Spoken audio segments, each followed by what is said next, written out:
souhaitons la bienvenue à M. Portarieux, notre député, qui vient d'arriver. Madame Floresson, habituellement, il n'est pas là, parce que du coup, d'un seul, la salle s'est remplie, là, c'est impressionnant. Bon. Très impressionnant. Et oui, alors je tiens aussi à remercier M. Arnaud Ségur, donc M. le maire de Bruguière et son adjoint, qui nous font l'amabilité de venir en tant que voisins, et vraiment, ça nous touche beaucoup. Donc, Madame, Monsieur, Madame la conseillère départementale, Monsieur le député, Monsieur le maire, chers membres du Cercle des femmes inspirantes, et surtout, chères femmes mises à l'honneur aujourd'hui, c'est avec une immense fierté et une profonde émotion que nous nous réunissons en cette journée internationale des droits des femmes pour célébrer ensemble celles qui, par leur engagement, leur parcours et leur force, inspirent et tracent le chemin de l'égalité. Depuis toujours, les femmes ont dû lutter pour conquérir les droits fondamentaux. Olympe de Gouges, en rédigeant la Déclaration des droits de la femme et de la citoyenne en 1791, dénonçait déjà l'exclusion des femmes de la sphère politique et publique. Pourtant, il faudra attendre plus d'un siècle pour que certaines de ces revendications trouvent un écho dans nos lois, et encore plus longtemps pour que le droit de vote des femmes, acquis en France en 1944, devienne une réalité universelle. C'était hier.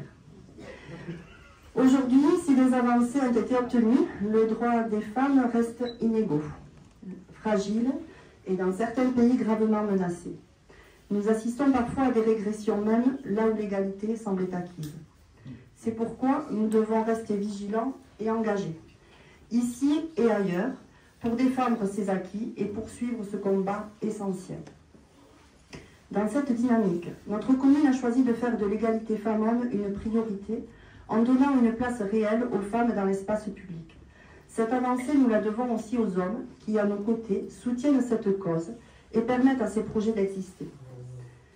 Je tiens à remercier chaleureusement Monsieur le maire pour son engagement sans faille et son soutien à toutes ces initiatives. Aujourd'hui, nous avons l'honneur d'introniser 3 nouvelles femmes inspirantes, désignées par le Cercle des femmes inspirantes, qui réunit toutes celles qui, depuis 2022, ont contribué à cette belle aventure de sororité, d'accompagnement et de partage d'expériences. Ce cercle se retrouve 2 fois par an pour réfléchir, proposer et agir sur la thématique de l'égalité dans notre commune. Grâce à elle, grâce à vous toutes et tous, notre territoire devient plus juste, plus équilibré, plus représentatif de notre société. Chères femmes inspirantes, vous avez choisi de vous engager, de porter haut les valeurs de l'égalité et de la visibilité des femmes dans notre espace commun. D'ailleurs, vous pouvez les retrouver sur l'exposition qui est à l'extérieur de la mairie. Et puis à partir de mardi, vous les chercherez dans Saint-Alban parce qu'elles seront dans certains planomètres, donc ça sera le jeu de piste. Ouais. Donc, chères femmes inspirantes, vous avez choisi de vous engager, de porter haut les valeurs de l'égalité et de la visibilité des femmes dans notre espace commun.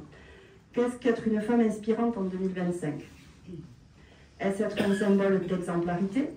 Est-ce une distinction honorifique? Être une personne méritante plus qu'une autre? Être appréciée pour ce que l'on représente ou pour nos actions, nos paroles? Être la représentante d'une nation ou d'une cause, d'un engagement, d'une résilience, d'une victoire ou la concrétisation d'un rêve, d'un long parcours accompli. Une femme inspirante est une femme que l'on admire et que l'on respecte et qui a la possibilité de faire scintiller des yeux, réchauffer des cœurs, exprimer des émotions.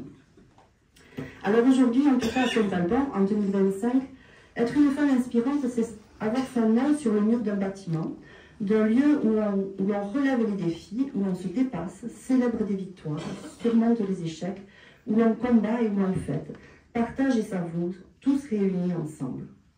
C'est le nom de Pauline Desroulèdes et celui de Sophia Delot. Mais c'est aussi aujourd'hui, 8 mars, journée internationale des droits des femmes.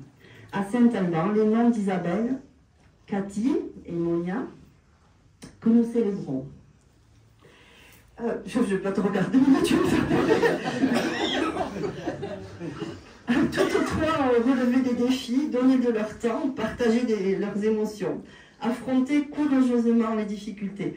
Elles se sont adaptées au changement tout au long de leur parcours. Nous sommes toutes et tous réunis aujourd'hui nombreux dans cette salle des mariages, pour les célébrer, les encourager, les mettre en lumière et les remercier. Une femme inspirante, c'est une femme libre, qui sait faire abstraction d'elle-même pour partager et donner aux autres. Alors aujourd'hui, les autres, vous remercie Isabelle, Cathy, Monia pour tout ceci. Votre exemplarité, votre mérite, vos actions, vos paroles et vos engagements, ceux intimes et publics, ceux ici et ailleurs, ceux chez vous et à Saint-Alban. Vous faites désormais partie de l'histoire de notre commune et nous sommes fiers de vous accueillir parmi nous. Oh là là.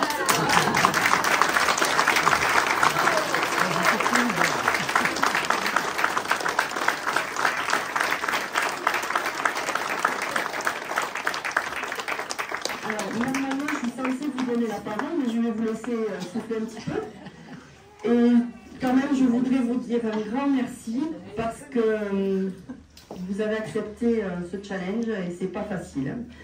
Et avant que vous parliez un petit peu de votre parcours et de votre expérience, je voudrais dire juste vive l'égalité, vive la sororité et vive les femmes inspirantes.